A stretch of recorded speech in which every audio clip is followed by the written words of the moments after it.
આજની ધર્મકથા. પ્રણામ. હનુમાનનું પરાક્રમ.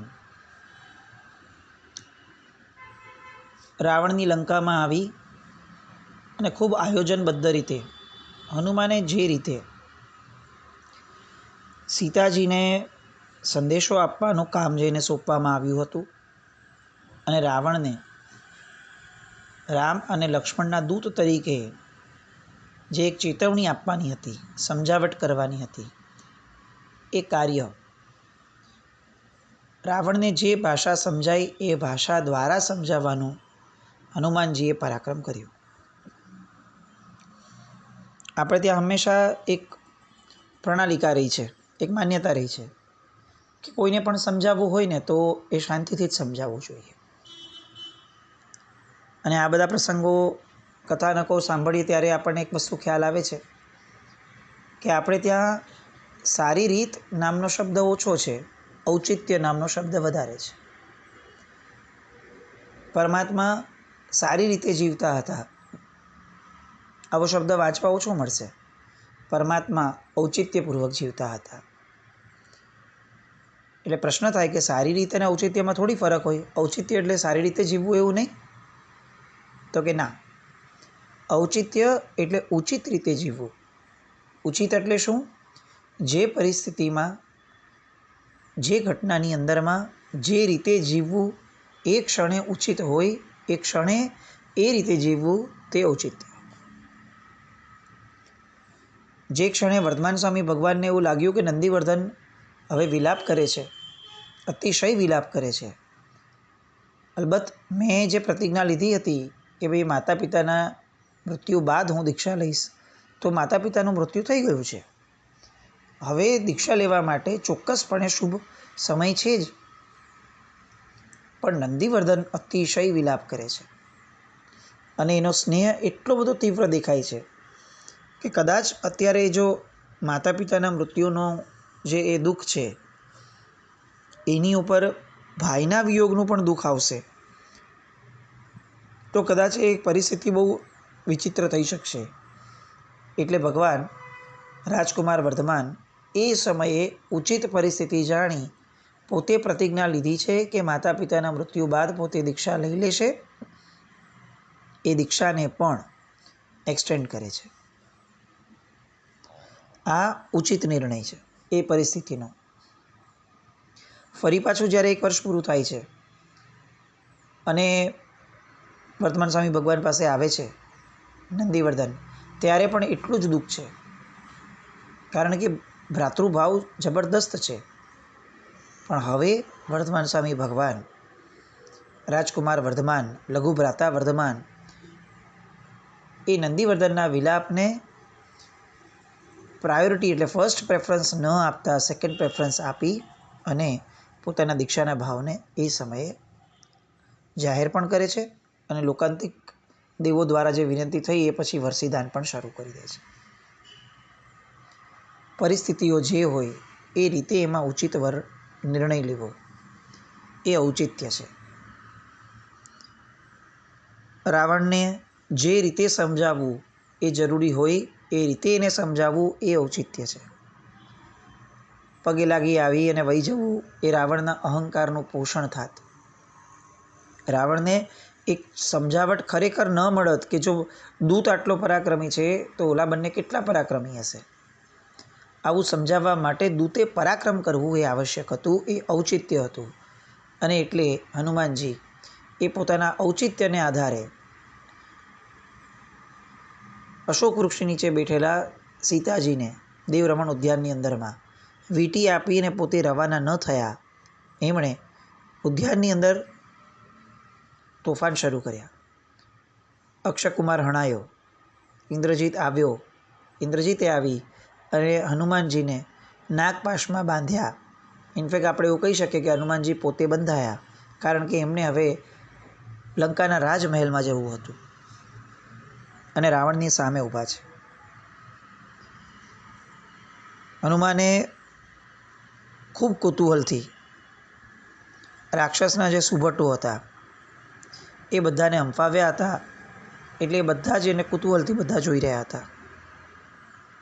રોષ પણ હતો લોકોના મનમાં, ભય પણ ખૂબ હતો. રસ્તામાં જ્યારે એમને લઈને ચાલતા હતા ત્યારે લોકોને ભય પણ એટલો જ લાગતો હતો કે એકલો માણસ, એક વ્યક્તિ આખા નગરને હંફાવી ગયો.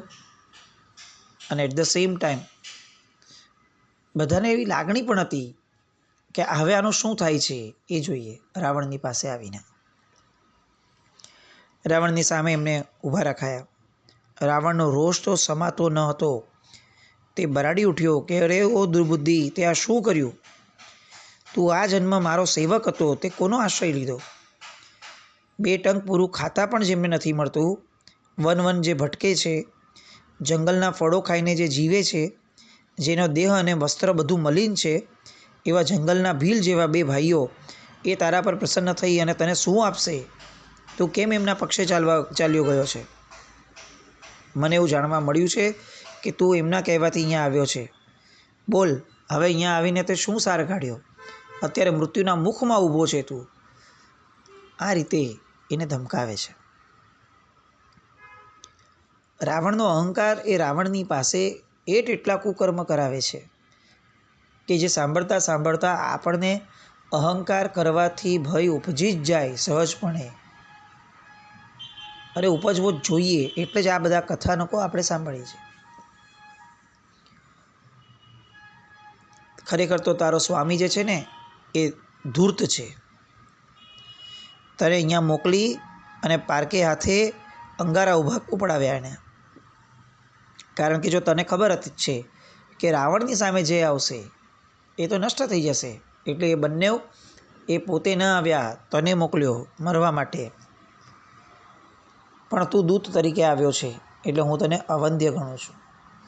હું માત્ર તને થોડી શિક્ષા કરીને છોડી દઈશ, પણ એટલું ચોક્કસ છે કે તો બહુ ખોટું સાહસ કર્યું છે. હનુમાને રાવણની વાત સાંભળી. પરાક્રમી યોદ્ધો છે, એના અંગે અંગની અંદરમાં આગ લાગી ગઈ. રાવણની જે ભાષા છે અને ભાષાની જે તોછડાઈ છે એ હનુમાનથી કોઈ કાળે સહ્ય બનતી નથી. સમકક્ષ છે. રાવણ એને પોતાના સેવક તરીકે ગણાવે છે, એ વસ્તુ હનુમાનથી સહન જ નથી થતી. કારણ કે ન પવનંજય ન હનુમાન કોઈએ પણ રાવણના દાસ તરીકે રાવણની સાથે યુદ્ધમાં જોડાયું ન હતું. એટલે તરત જ એને જવાબ આપે છે કે અરે દશમુખ, હું ક્યારથી તારો સેવક થતો અને તું ક્યારથી મારો સ્વામી બની ગયો? તને આવું બોલતા શરમ નથી આવતી? નિર્લજ્જ! ભૂલી જાય છે યુદ્ધનો પ્રસંગ કે જ્યારે વરુણ રાજે તારા બનેવી ખર વિદ્યાધરને પકડીને કારાગારની હવા ખવડાવી હતી, ત્યારે તારી મિત્રતાથી મારા પિતાએ વરુણરાજ પાસેથી ખરને મુક્ત કર્યો હતો. અને એ જ વરુણના પુત્રો સાથેના યુદ્ધમાં જ્યારે રાજીવ અને સંજીવે ધોળા દિવસે તને ને તારી સેનાને આકાશના તારા દેખાડ્યા હતા, ત્યારે તે મને સહાય માટે બોલાવ્યો હતો. યાદ છે ને એ દિવસો? વરુણના દારૂણ પુત્રોના હાથે કરુણ હાલતમાં મરતા તને કોણે બચાવ્યો હતો એ યાદ કર અત્યારે. એ બધું તું જે ભૂલી જાય છે ને એ જ દેખાડે છે કે તારો વિનાશ હવે નિકટમાં છે. નરાધમ, તું સહાયને પણ યોગ્ય નથી. તું મહાપાપી છે અને પરસ્ત્રીનું હરણ કરનાર એવા તારી સાથે બોલવું એ પણ મારી માટે પાપ છે. જબરદસ્ત પ્રત્યુત્તર આપે છે. અને રાવણનો અહંકાર, રાવણનો ક્રોધ વધુ ને વધુ ધમધમવા લાગે છે.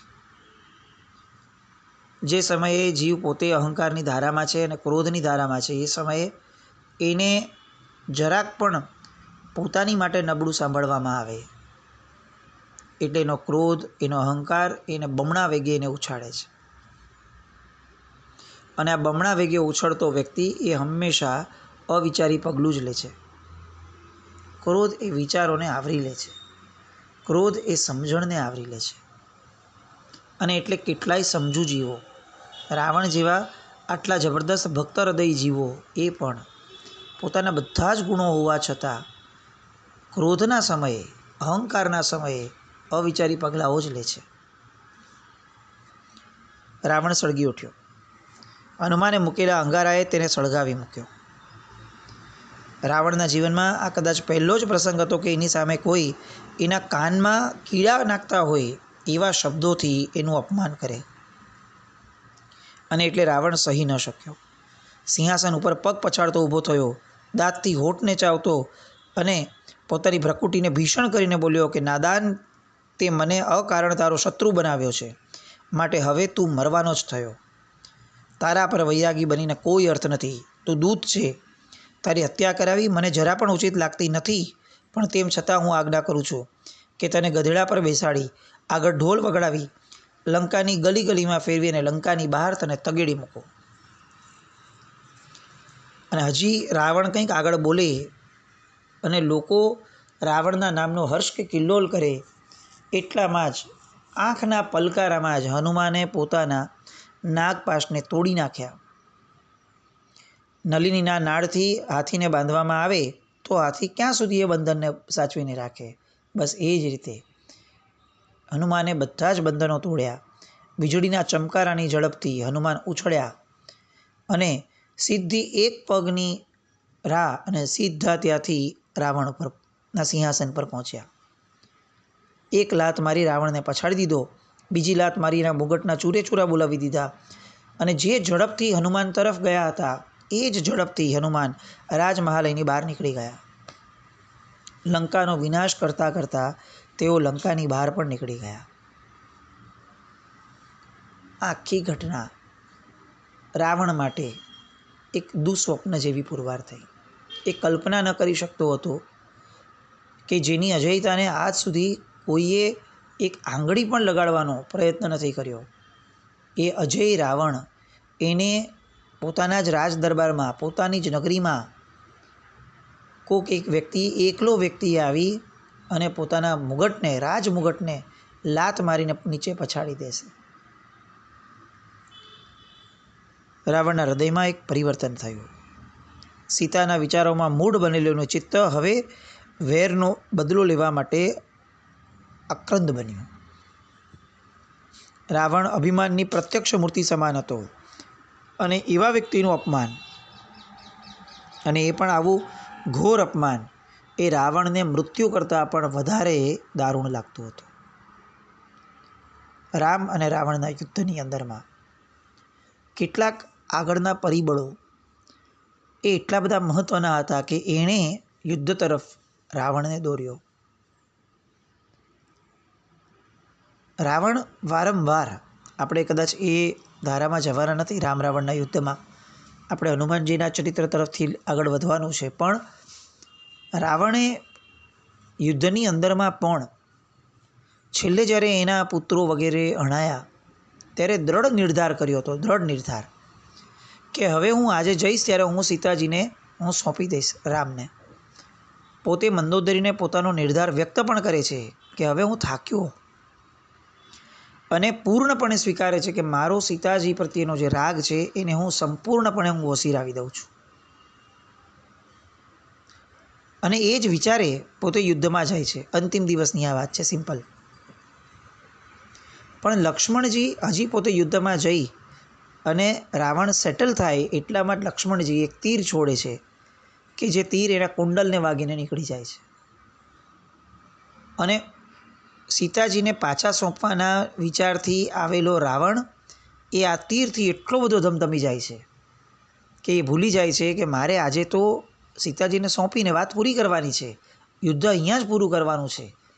એ પોતે ભૂલી જાય છે અને ક્રોધના આવેશની અંદરમાં ફરીથી તીરની વર્ષા વગેરે છોડી અને છેવટે પોતે યુદ્ધમાં આગળ વધીને મૃત્યુને વરે છે. પણ મૂળ મુદ્દો જે આપણે જાણવો અને કહેવો છે એ આ છે, રાવણ જેટલો આટલો સમજુ વ્યક્તિ પણ જો ક્રોધ અને અહંકારના નશામાં પોતાના જીવનમાં પોતે કરેલા નિર્ણયને પણ ભૂલી જતા હોય તો આપણે આ ક્રોધ અને અહંકાર ઉપર ભરોસો રાખી અને આપણું જીવન અથવા આપણા જીવનની એક પણ ક્ષણ એના હવાલે ન જ કરાય.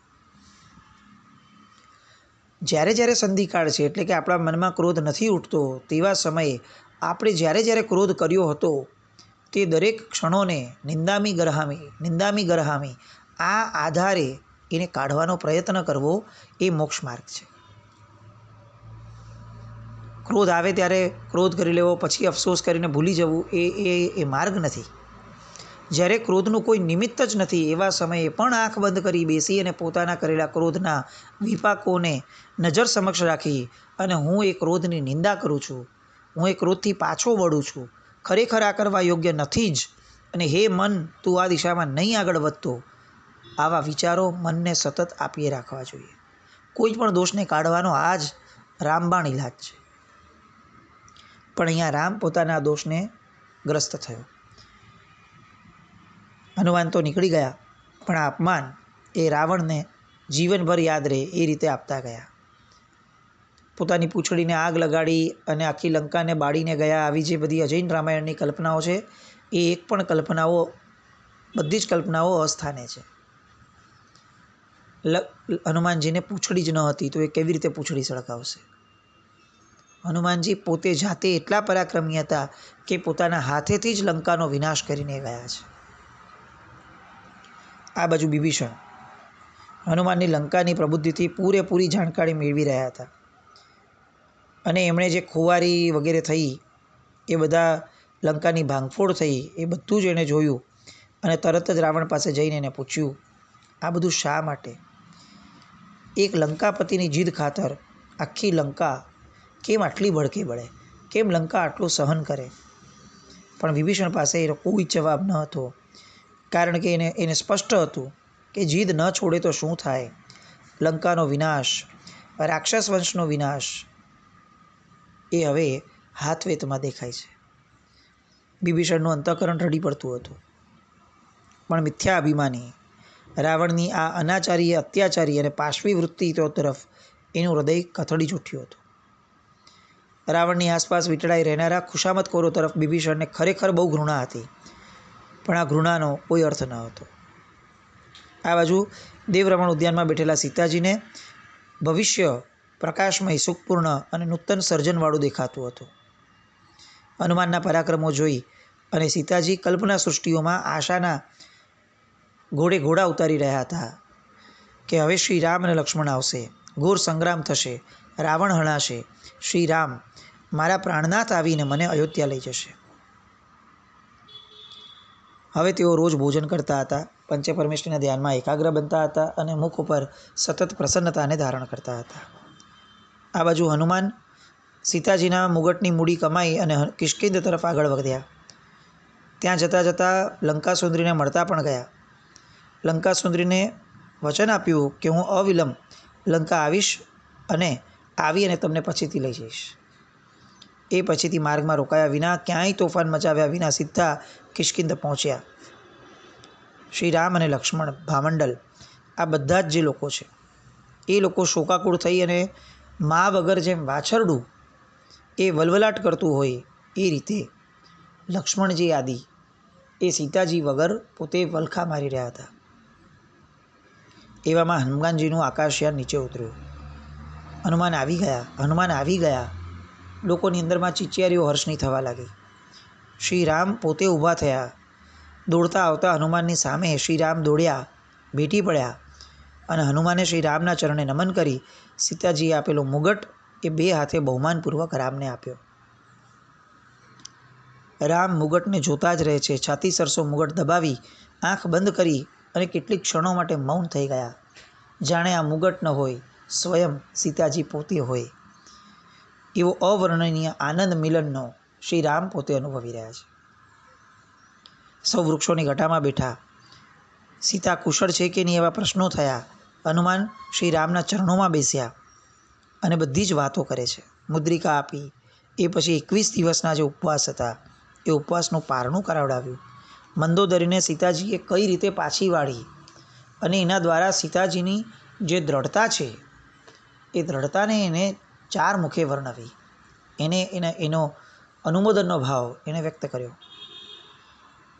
દેવીનો મુગટ મેં કઈ રીતે લીધો, એ પછીથી રાવણને કઈ રીતે રાજ્યસભાની અંદરમાં વાત એની હારે થઈ, કઈ રીતે એના પરાક્રમની યશોગાથા થઈ, એને પણ ટૂંકમાં વર્ણવે છે. લંકા સુંદરી સાથેના લગ્નનું પ્રકરણ પણ વર્ણવે છે. વિભીષણની જે વાતચીતની પ્રભાવિતતા હતી વિભીષણ સાથેની, એ પણ વર્ણવે છે વિભીષણની સજ્જનતા વગેરે, અક્ષયકુમારનો વધ, ઇન્દ્રજીત સાથેનું યુદ્ધ, નાગપાશનું બંધન, રાવણ સાથે મુલાકાત, ગરમાગરમ જે ચર્ચા થઈ તે, અને લાત મારીને મુગટ તોડવાનું જે સાહસ કર્યું તે, આ બધું જ્યારે લક્ષ્મણજી સાંભળે છે ત્યારે લક્ષ્મણજીની છાતી ગજગજ ફૂલે છે. તેઓ હનુમાનને ભેટી પડે છે, ધન્યવાદ આપે છે અને શ્રી રામ દ્વારા હનુમાનજીનું અનુમોદન થાય છે કે હનુમાન, તમે ખરેખર મહાન પરાક્રમી, સન્નિષ્ઠાવાન અને કર્તવ્યપરાયણ મિત્ર છો.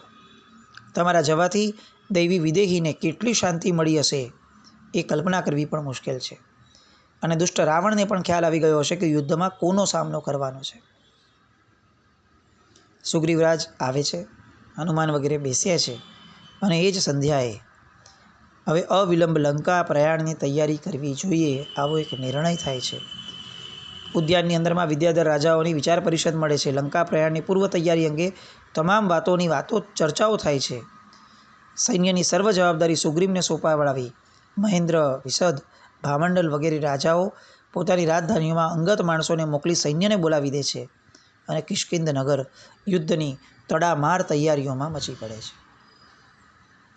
એ પછી યુદ્ધ થાય છે અને એ પછીથી હનુમાનજીની શું દશા, મનોદશા અને એના કારણે હનુમાનજીનો વૈરાગ્ય એમને કઈ દિશામાં લઈ જાય છે, એ બધી વાત આવતીકાલે જોઈએ.